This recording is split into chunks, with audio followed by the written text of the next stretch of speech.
An elite violinist dared a homeless veteran to play the hardest piece of violin music.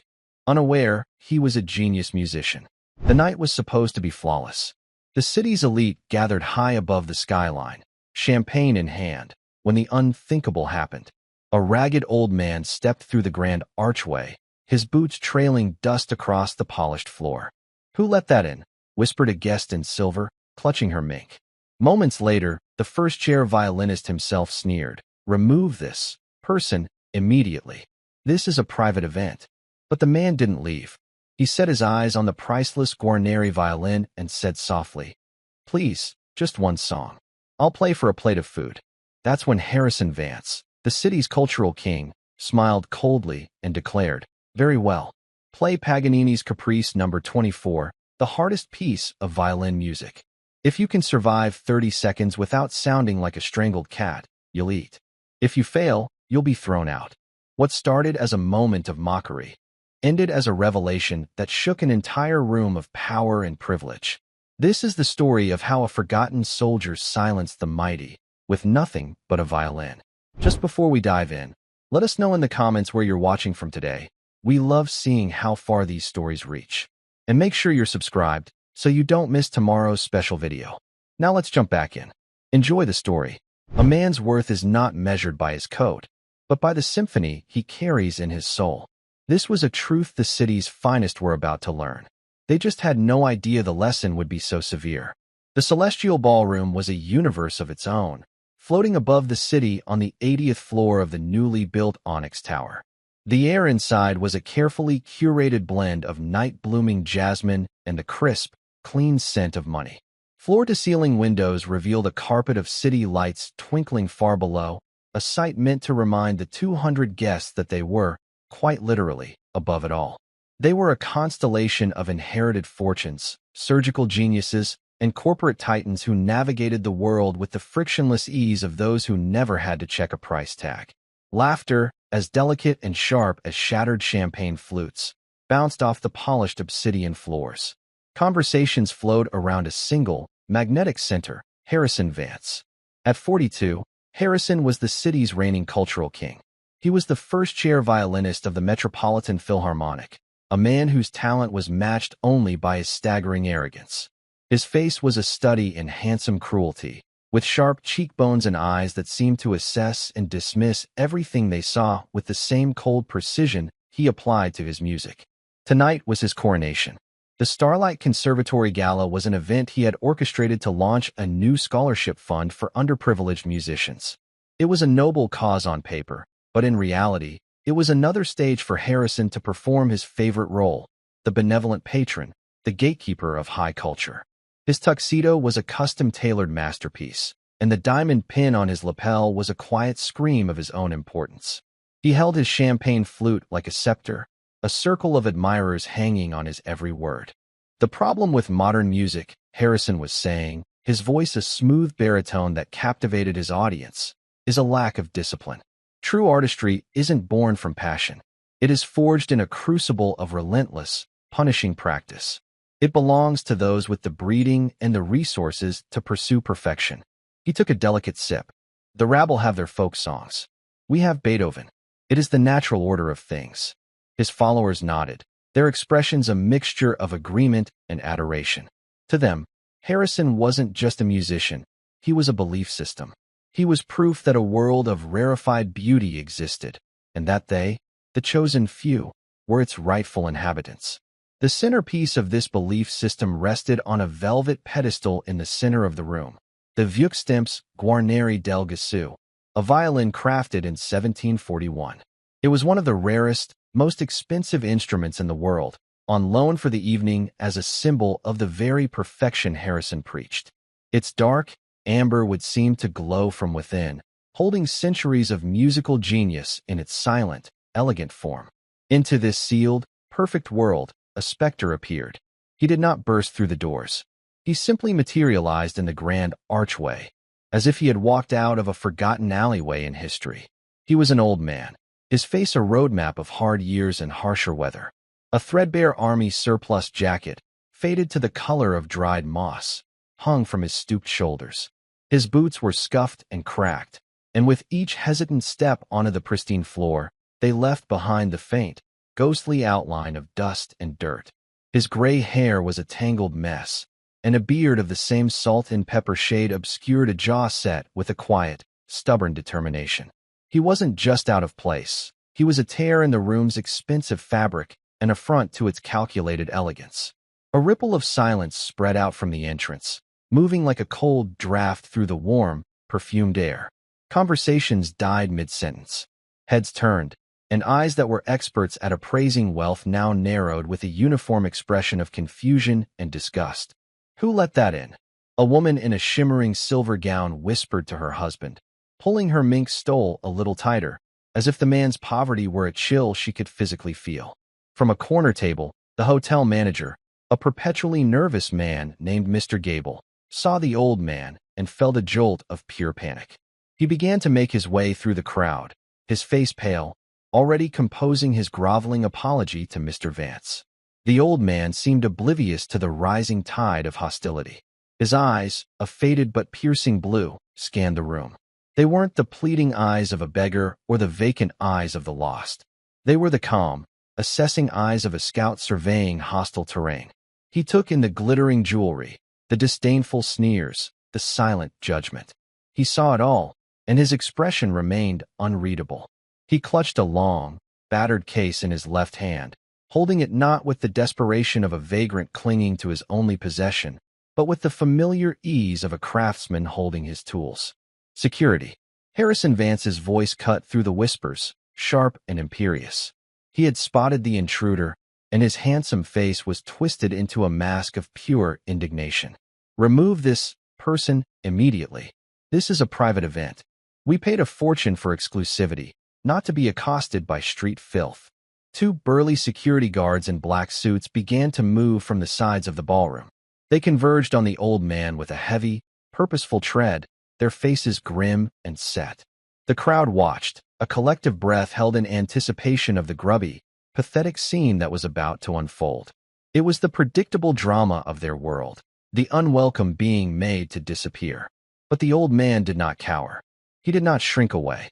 He simply took another slow step forward, his voice a low rumble that was shockingly out of place among the evening's lighter tones. "Excuse me," he said, his voice raspy, weathered by years of disuse. "I don't mean to intrude." The guards paused, thrown off for a second by the man's calm. He wasn't resisting. He was addressing the room.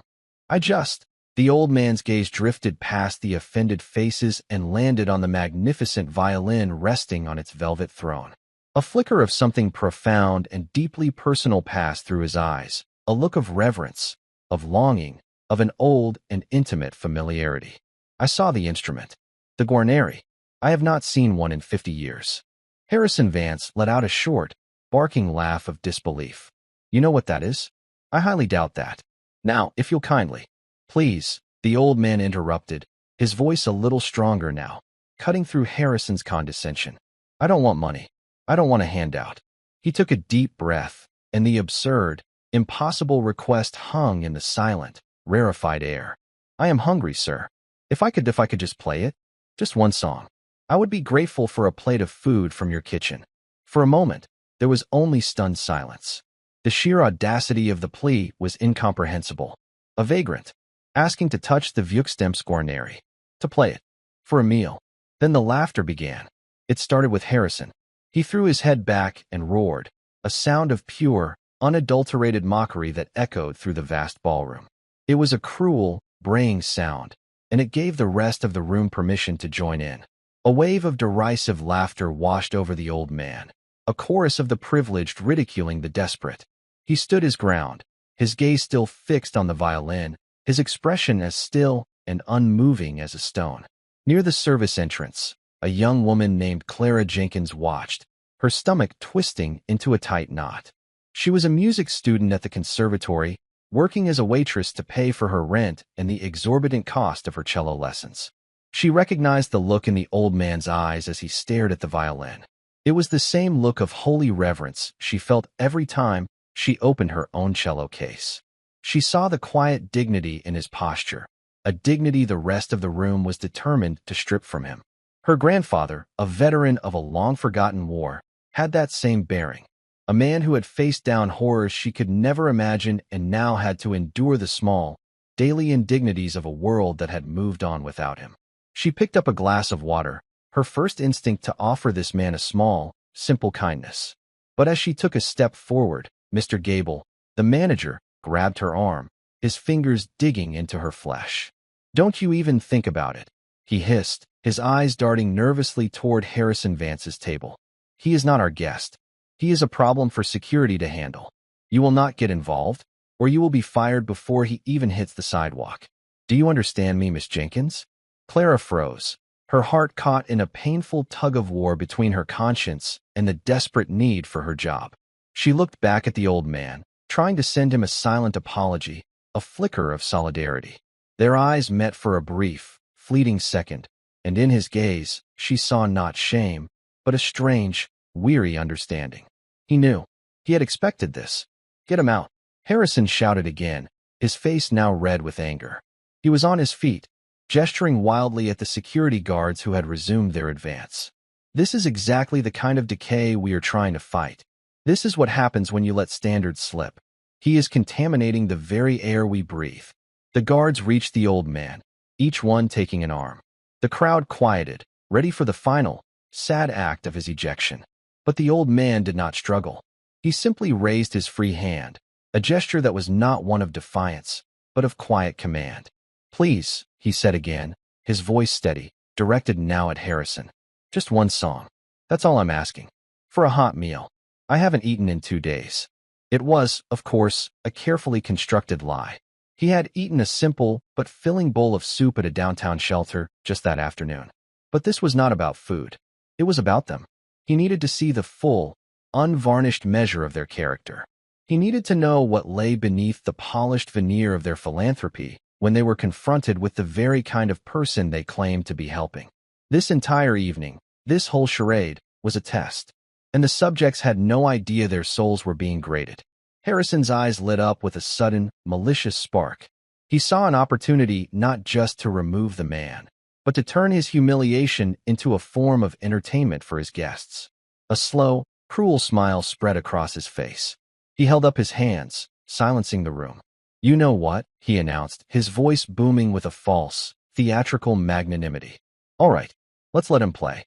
A confused murmur rippled through the ballroom. His followers looked at him, bewildered. "Yes," Harrison continued, stepping onto the low stage to better address his audience. He was in his element now, the master of ceremonies. "Let us give our visitor a chance, an opportunity to prove his worth." He savored the absolute power he felt, every eye in the room fixed on him. He pointed a long, elegant finger at the old man. "Here is the arrangement. You wish to play our beloved Guarneri, a violin worth more than every life in your miserable tenement combined. You say you are hungry." Harrison paused for dramatic effect, letting the tension build. "You will play one piece, but it will not be a song of your choosing. It will be a song of my choosing. We will see if a man of your station can handle true music." He scanned the faces of his guests, a ringmaster working his crowd. "I will choose the most technically demanding piece ever written for the violin. Paganini's Caprice No. 24. It is a piece that makes even seasoned professionals tremble." A wave of excited, cruel whispers went through the room. They knew the piece. It was a breathtaking nightmare of impossibly fast passages, double-stop harmonics, and left-hand pizzicato. It was a musical Everest. "If," Harrison continued, his voice dripping with condescension, "if you can play the first 30 seconds of it without sounding like a cat being strangled, I will personally have the chef prepare you the finest steak in this hotel. You may eat it in the kitchen, of course." The crowd tittered. The game was set. "But," Harrison added, his voice dropping to a dramatic hush, "when you fail, and you will fail, spectacularly, our security guards will escort you out. You will not get your meal. And we will all have learned a valuable lesson about the difference between ambition and ability.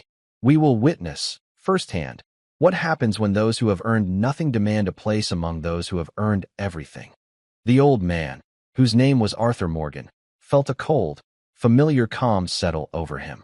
It was the same feeling he'd had long ago, hunkered down in a frozen foxhole, waiting for the enemy to make their move. The trap was laid. The first part of his own lesson was about to begin. The circle of eager, predatory faces around him felt like a Roman arena. They were hungry for his failure, for the confirmation of their own superiority. "Place your bets, everyone," Harrison shouted, turning the humiliation into a grotesque parlor game. "How many notes will he manage before he gives up? I'll wager $100 he can't even tune it," a man in the back called out, to a fresh round of laughter. 200 says he snaps a string, laughed a woman adorned with a king's ransom and sapphires. Arthur watched them, his expression unreadable. He gave a slow, deliberate nod. "I accept your terms," he said, his voice quiet. Harrison grinned, a wolfish, triumphant expression. "Excellent. Guards, release him. Let the performance begin." The guards let go of Arthur's arms, stepping back with smirks on their faces. Arthur walked slowly toward the stage, adopting a pained, weary shuffle. Every movement was calculated. Every flicker of his eyes was part of the act. He climbed the 2 short steps to the stage, his body language screaming a lifetime of defeat. Harrison gestured grandly to the violin. "It's all yours. Try not to drop it." Arthur approached the pedestal. He made his rough, calloused hands tremble slightly as he reached for the priceless instrument. His dirt-caked fingernails and worn knuckles looked shockingly alien against the flawless, gleaming wood of the Guarneri.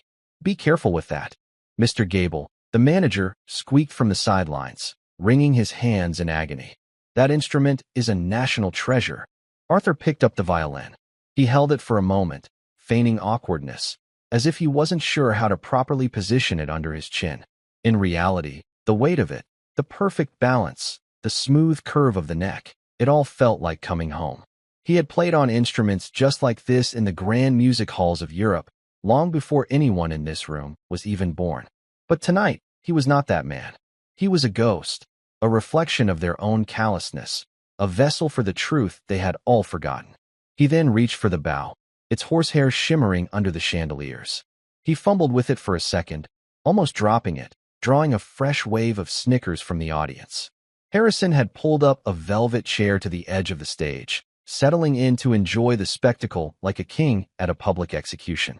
"Before you begin your masterpiece," Harrison sneered, "let's make this even more interesting. I am a gambling man, after all." He stood up again, raising his voice.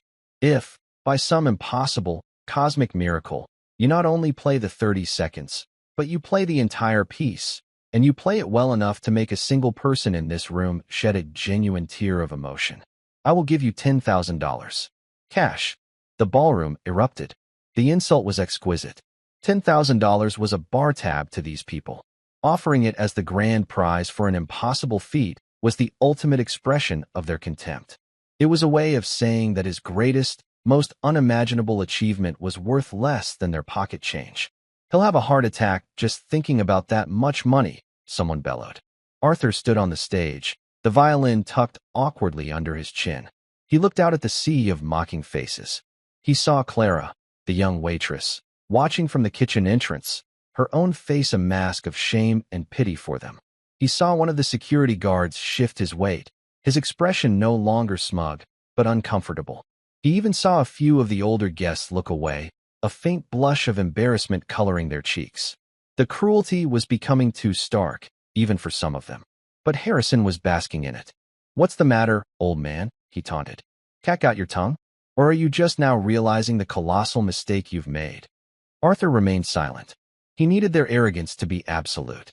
He needed their certainty of his failure to be a concrete wall before he began to tear it down, note by painful, perfect note. "He probably has no formal education," Harrison declared to the room, playing to his audience. "No training. But we must be patient.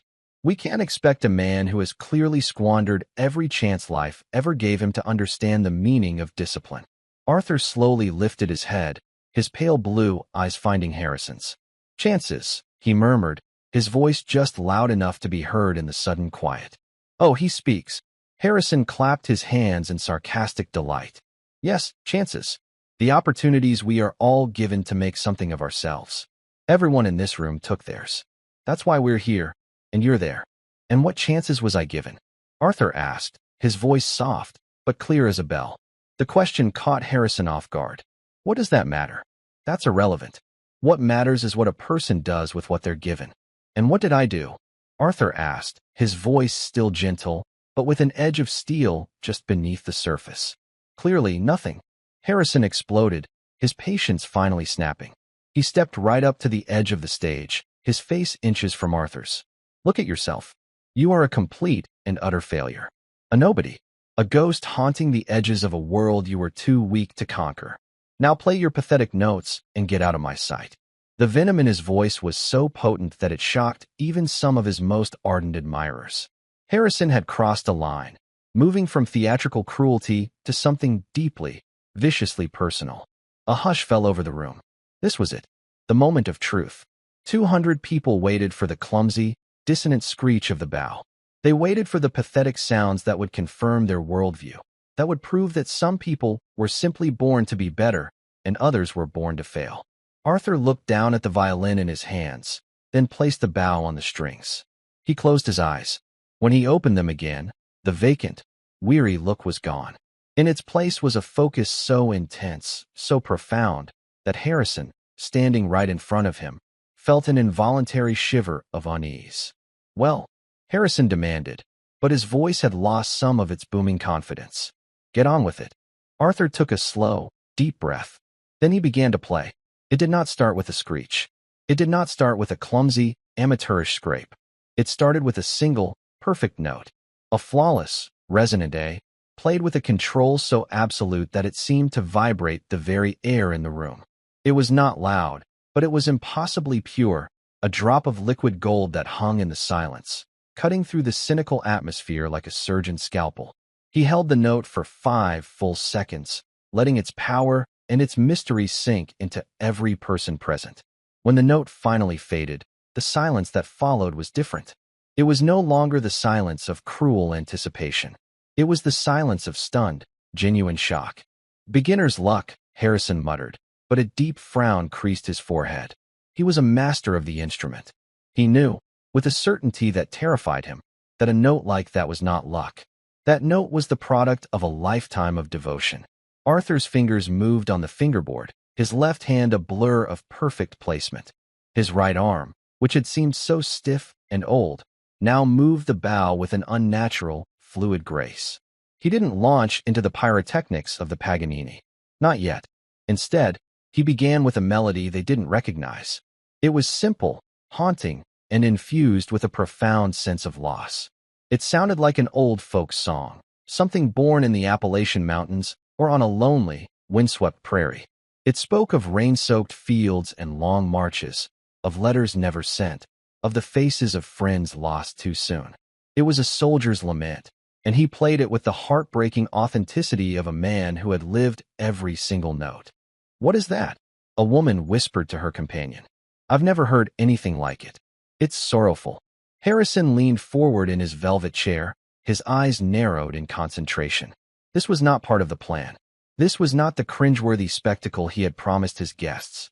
This bum, this vagrant, was playing with a level of emotional depth that Harrison himself, for all his technical brilliance, had always struggled to achieve. The simple melody began to build. Arthur's bowing became more forceful, his vibrato more intense. The music filled every corner of the ballroom, a strange and powerful magic that began to work on the crowd. The whispers stopped.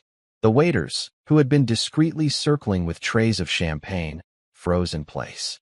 Even the security guards had turned, their faces slack with wonder. The music was a magnet, pulling every ounce of attention in the room toward the shabby old man on the stage. He must have heard it somewhere, Harrison said to the man next to him, his voice tight with anxiety. He was desperately trying to find a logical explanation, to shrink the old man and his talent back down to a manageable, non-threatening size. Anyone can memorize a simple tune, but even as he said it, he knew it was a lie. He could see the subtle shifts in tempo, the masterful control of dynamics, the way Arthur leaned into a note to give it more weight and color. This was not mimicry.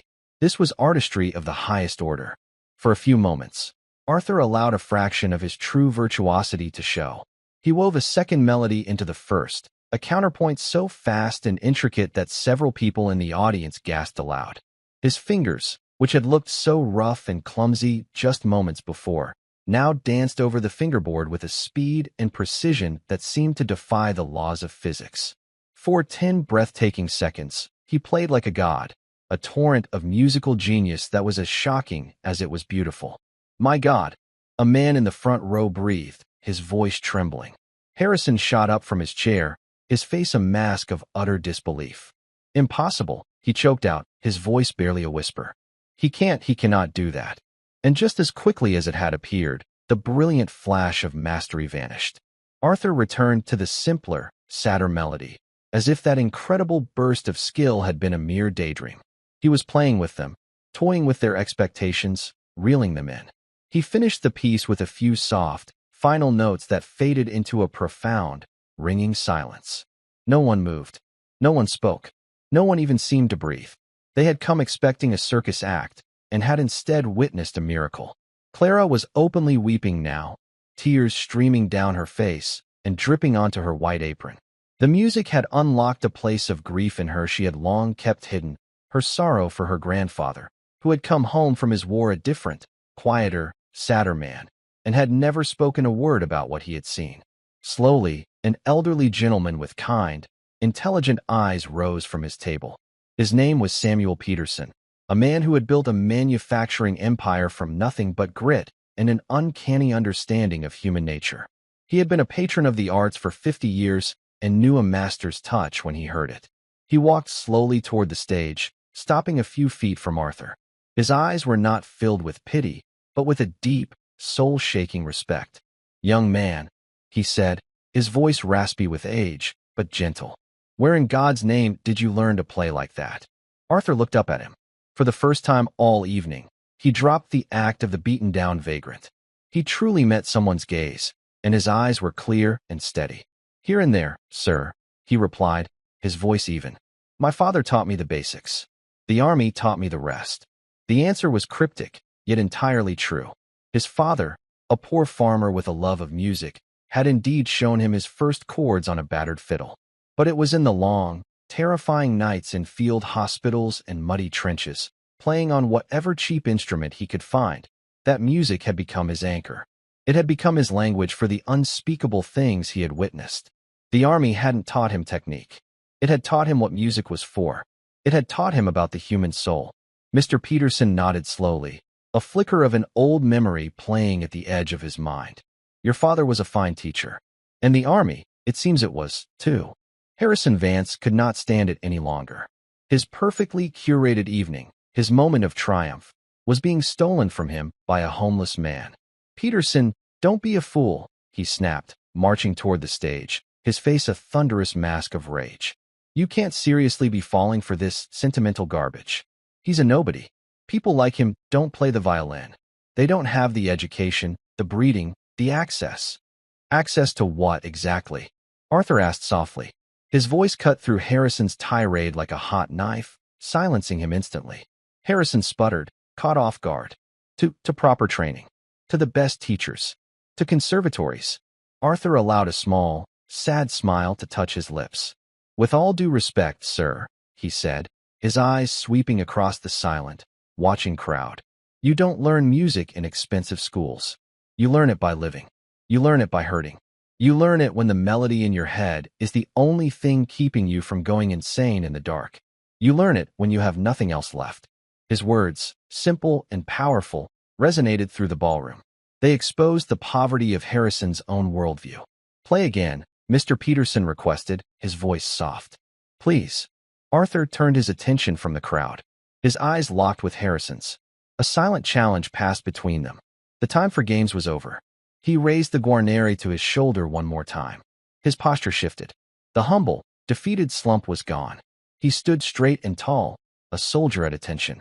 "As per our agreement," Arthur said, his voice now devoid of its earlier rasp, "Paganini's Caprice No. 24. Then, he unleashed the storm. If the first piece had been a lament, a quiet river of sorrow, what came next was a hurricane. It was a torrent of sounds so complex, so powerful, and so impossibly fast that the human ear could barely keep up. The opening notes of Paganini's Caprice No. 24 are a challenge, a gauntlet thrown down by a composer who delighted in pushing the violin to its absolute limits. Arthur didn't just meet the challenge, he transcended it. His bow arm was no longer human. It was a piston of controlled fury, a blur of motion that attacked the strings with a ferocity that seemed to defy his age. The first variation, a cascade of 16th notes, flew from the guarneri not as a series of individual sounds, but as a single, shimmering sheet of pure musical energy. The notes were perfectly distinct, each one a tiny, polished diamond, yet they came so fast that they blended into a breathtaking whole. Harrison Vance stumbled backward, his face ashen. He physically recoiled as if the music were a physical force, a wave of heat and light. He knew every note of this piece. He had spent 6 torturous months of his life mastering it, and even on his best day, he could not play the opening with such effortless, terrifying precision. It wasn't just the speed. It was the tone. Each note was rich, full-bodied, and imbued with a confidence that bordered on divine arrogance. This wasn't a man playing a piece of music. This was a man channeling the very soul of the composer, a man speaking a language he had been born to command. The crowd was no longer a collection of individuals. They were a single entity, a collective being held in a state of suspended animation. Champagne glasses were forgotten, held midway to lips. A woman's hand was frozen over her mouth, her eyes wide with a mixture of awe and terror. They were witnessing something impossible, a violation of the natural order as they understood it. A dirty, homeless man was not just playing the world's hardest violin piece. He was conquering it. He was owning it. He was rewriting what they believed was possible. Arthur's body was transformed. The weary, stooped posture had been shed like an old skin. He stood with the unshakable poise of a general on a battlefield, his back ramrod straight, his entire being focused on the 4 strings and the horsehair bow.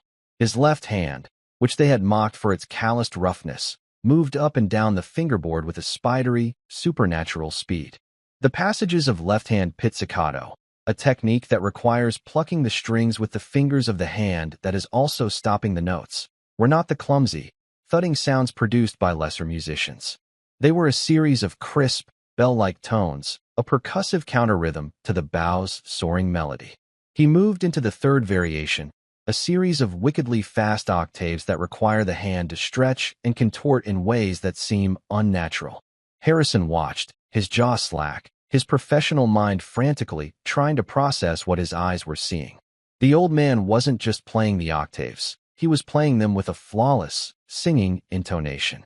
Each pair of notes was perfectly in tune, a feat that Harrison himself, with all his years of conservatory training, could only achieve on a good day, and even then with a hint of strain. This man, this ghost, was playing them as if it were the easiest thing in the world, a simple nursery rhyme. Clara, the young waitress, had sunk to her knees just inside the kitchen doorway. She was no longer crying from sorrow. She was crying from the sheer, overwhelming beauty of it all. As a music student, she understood better than most the sheer impossibility of what she was hearing. This wasn't just talent. This was a force of nature, a gift from a higher power. It was a level of mastery that most musicians spent their entire lives dreaming of and never even came close to touching. She felt a profound sense of shame for her earlier pity. This man didn't need anyone's pity. He was a king. Arthur's eyes were closed, but he wasn't lost in the music. He was in complete, absolute control. He was aware of every rustle of clothing, every sharp intake of breath in the room. He could feel Harrison Vance's world shattering. He could feel the foundations of their arrogance cracking and crumbling under the weight of each perfect, undeniable note. This was his true battlefield. This was his weapon. He was not just playing a song. He was performing an exorcism, driving the demons of pride and prejudice out of that gilded, hollow room. He reached the 9th variation, the one with the infamous double-stop harmonics, where the player must lightly touch the string in 2 places at once to produce a high, ethereal, flute-like sound. It is a moment in the piece where even the greatest virtuosos often falter, where a slight miscalculation in pressure or placement can result in a hideous screech. Harrison held his breath. This had to be where it ended. The old man's luck had to run out. Arthur's fingers barely seemed to touch the strings. He caressed them, his touch as light as a whisper. And from the body of the ancient violin came a sound that was not of this world. A sequence of impossibly high, impossibly pure notes floated through the ballroom, a celestial choir that silenced every cynical thought. It was the sound of angels weeping. It was so beautiful, so achingly perfect, that it was almost painful to hear. That was the moment that broke Harrison Vance. It wasn't a loud, dramatic snap. It was a quiet, internal implosion. The music had bypassed his pride, his anger, his professional jealousy, and had struck him directly in the core of his being, in the place where his own love for the violin was born. In that pure, unearthly sound, he heard the echo of his own deepest, most secret failure. For all his fame, for all his technical skill, he had never been able to make a violin sing with that kind of soul. His playing was a marvel of mechanics. This old man's playing was a marvel of the human spirit. A single tear, hot and shameful, escaped his eye and traced a path down his cheek. He tried to hide it, to turn his head, but it was too late. Mr. Peterson, standing nearby, saw it. He saw the complete and utter defeat of the arrogant maestro. Arthur played on, his energy never flagging. He was a whirlwind of motion and sound, a man possessed by a genius that was both terrifying and sublime. The final variation is a brutal, relentless assault on the instrument, a furious climax that brings together all the technical challenges of the preceding sections.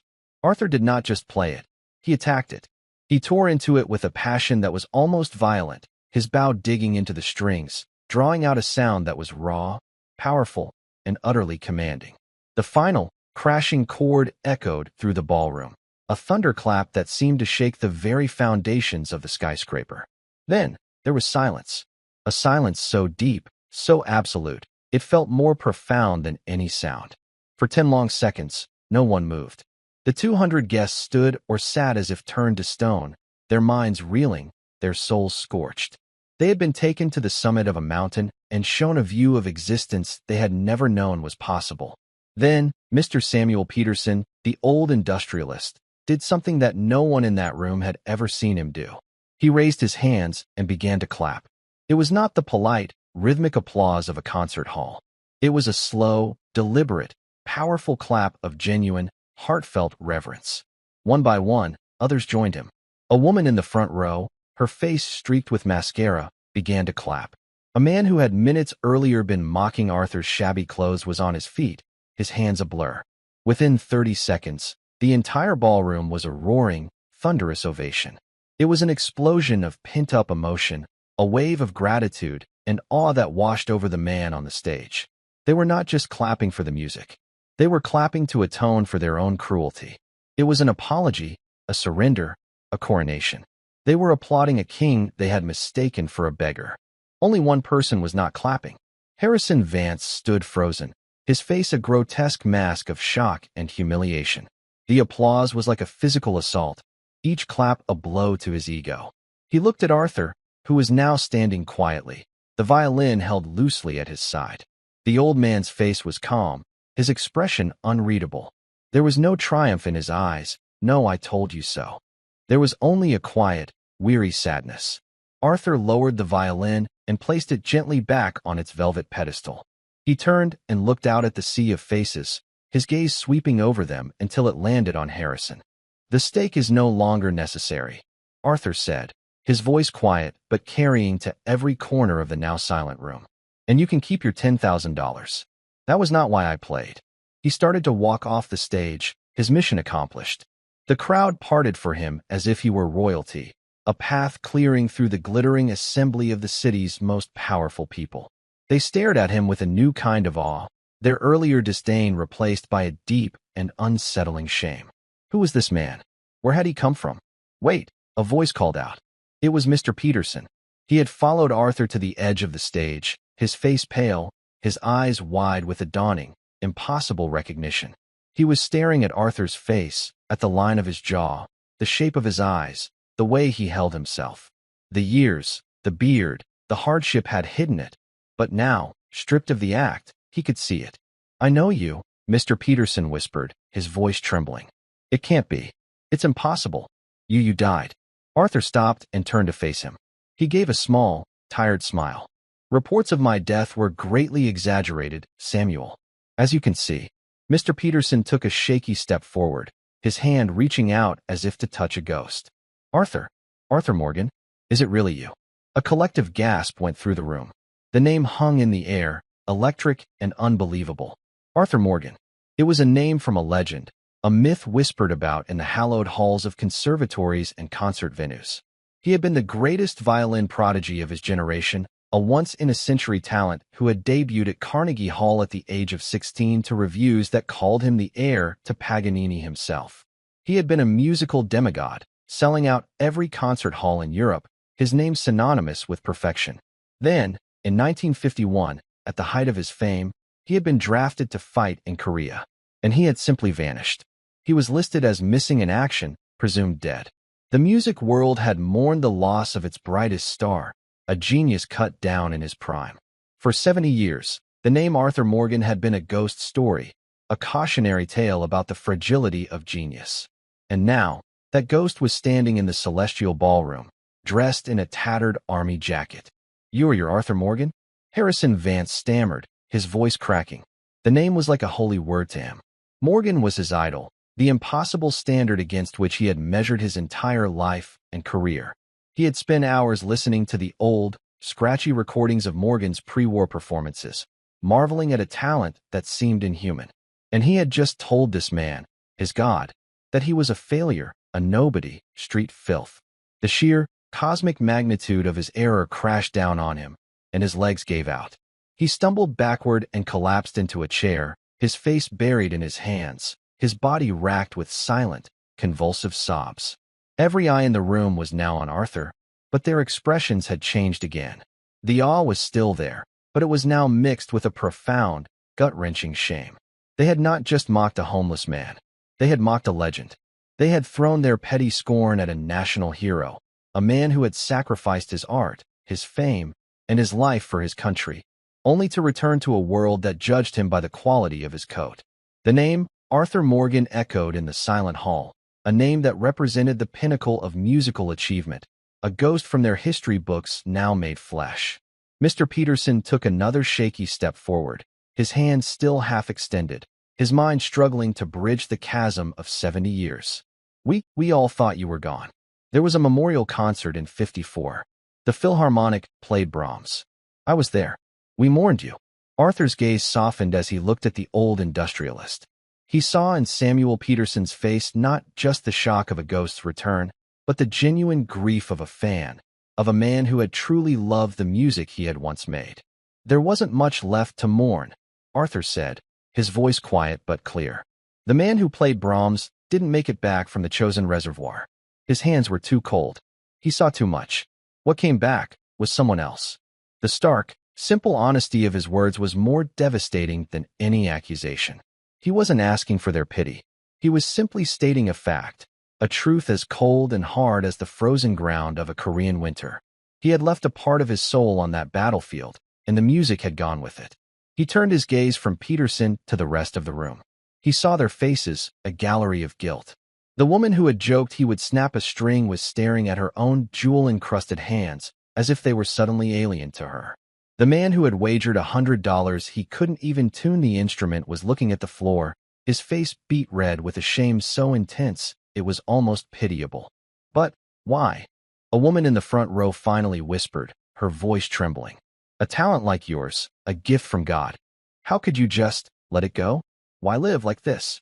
She gestured vaguely at his tattered clothes, her question a mixture of genuine confusion and a dawning horror at her own shallow judgment. Arthur's eyes found hers.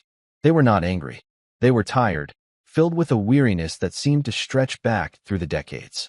You think this is a choice? He asked, his voice low. You think I woke up one morning and decided to trade a concert hall for a cold alley? When I came home, the world was different. Or maybe I was. The sounds in my head weren't Beethoven anymore. They were the sounds of mortars, of men crying out for their mothers in the dark. The music, it hurt. To touch a violin was to remember everything I had lost.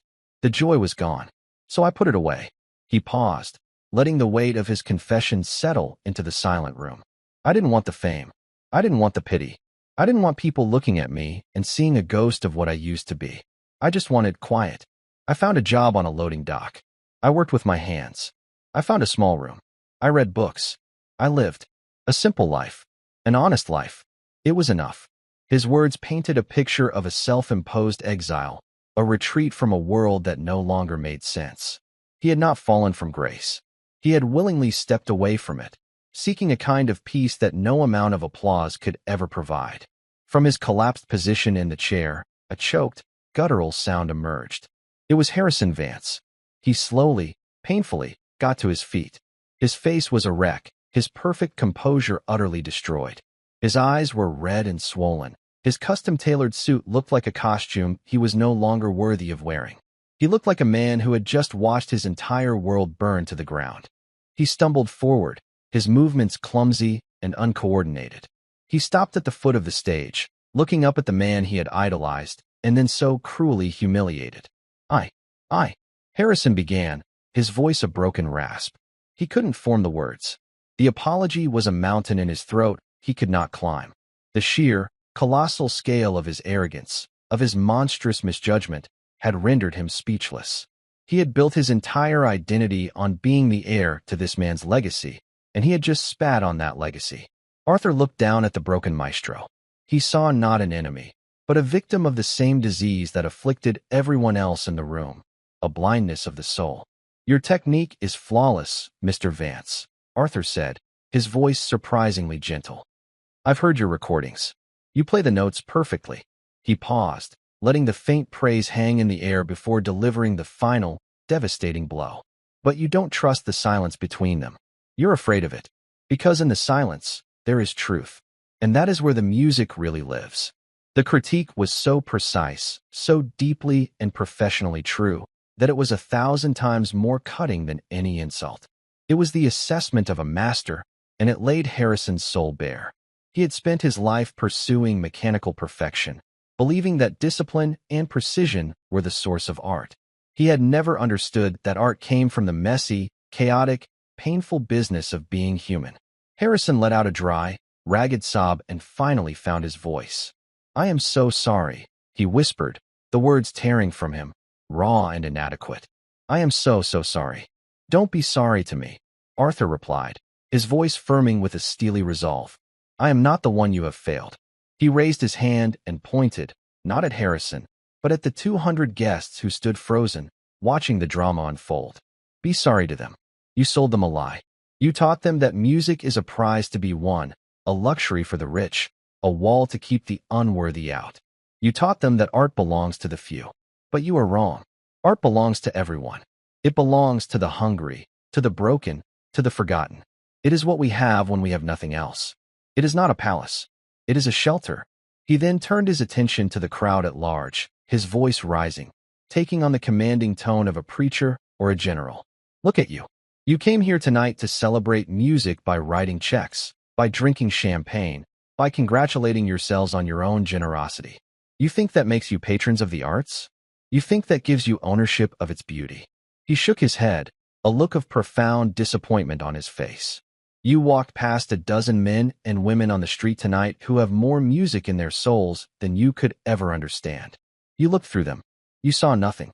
Because you have forgotten how to see. A heavy, suffocating silence filled the ballroom. His words were not an attack. They were a diagnosis. He was holding up a mirror to their souls, and the reflection was ugly and impoverished. They had mistaken price tags for value, exclusivity for meaning. Arthur's gaze swept the room one last time, and it landed on Clara. She had risen to her feet and was watching him, her face a canvas of complex emotions, awe, shame, and a dawning sense of purpose. He gave her a slight, almost imperceptible nod, a passing of the torch. He then turned and walked off the stage. This time, no one tried to stop him. The crowd parted for him again, but it was different now. It was no longer the parting of a path for a king. It was a recoil, a collective shrinking away from a truth that was too bright, too painful to bear. They stepped back not out of respect, but out of a deep and unsettling fear. He was the ghost of a truth they had spent their entire lives trying to ignore, that a man's worth is not in his bank account, but in his heart. He walked past the groveling Mr. Gable, who was now pale and trembling, his career undoubtedly over. He walked past the 2 security guards, who now stood at attention, their faces grim and respectful, as if they were guarding a tomb. As he reached the grand archway, he paused and turned back for one final look. He saw Harrison Vance on his knees, a man utterly destroyed by the truth. He saw Samuel Peterson weeping silently, mourning a world that had lost its way. He saw 200 of the city's most powerful people looking lost and small in their temple of wealth. He had come seeking not a meal, but a reckoning, and he had found it. Arthur Morgan, the ghost of Carnegie Hall, the hero of Chosen, the anonymous man from the streets, turned and walked out of the celestial ballroom. He disappeared into the quiet anonymity of the city, leaving behind a silence that was filled with the deafening sound of shattered illusions. The lesson was complete. The symphony was over. As Arthur Morgan stepped out of the Onyx Tower and into the cold embrace of the city night, the biting wind felt like a welcome absolution. He pulled the collar of his worn jacket tighter, not against the chill, but like a man settling back into a comfortable, familiar skin. He did not look back at the glittering spire that clawed at the sky. He simply merged with the stream of anonymous souls on the sidewalk, his footsteps sure and steady, leaving no trace. He was no longer a ghost haunting the edges of their world. He was a man walking freely in his own. Back on the 80th floor, the celestial ballroom was a tomb. The champagne was flat, the opulent food untouched. 200 of the city's most powerful people stood frozen in a tableau of collective shame, the deafening silence broken only by the ragged, desperate sobs of Harrison Vance. He remained on the floor near the stage, a man hollowed out, the brilliant shell of his arrogance shattered to reveal the utter void within. His life as he knew it was over, ended not by a rival, but by a single, perfectly played note of truth. Nearby, Samuel Peterson looked from the broken man on the floor to the priceless violin resting on its velvet pedestal. A lifetime of shrewd, calculated decisions paled in comparison to the one that now formed in his mind. It was a decision born not of profit, but of debt, a debt owed to a man who had reminded him what true wealth looked like. By the service entrance, Clara Jenkins stood watching the empty archway through which Arthur had departed. The music he had played still echoed in her soul, but it was no longer just a beautiful sound. It was a calling. Her own music, her own life, now had a purpose far greater than applause. Slowly, like mourners leaving a graveside, the guests began to move. There were no goodbyes, no air kisses, no chatter about the stock market or summer homes. They collected their expensive coats and filed out into the night, their faces grim, their eyes downcast. They had arrived that evening as gods, floating above the city. They left as mere mortals, humbled, haunted, and irrevocably changed by the symphony a forgotten soldier had played for their souls. And that's where we'll end the story for now. Whenever I share one of these, I hope it gives you a chance to step out of the everyday and just drift for a bit. I'd love to know what you were doing while listening. Maybe relaxing after work, on a late-night drive, or just winding down. Drop a line in the comments. I really do read them all. And if you want to make sure we cross paths again, hitting like and subscribing makes a huge difference. We are always trying to improve our stories, so feel free to also drop your feedback in the comments section below. Thanks for spending this time with me.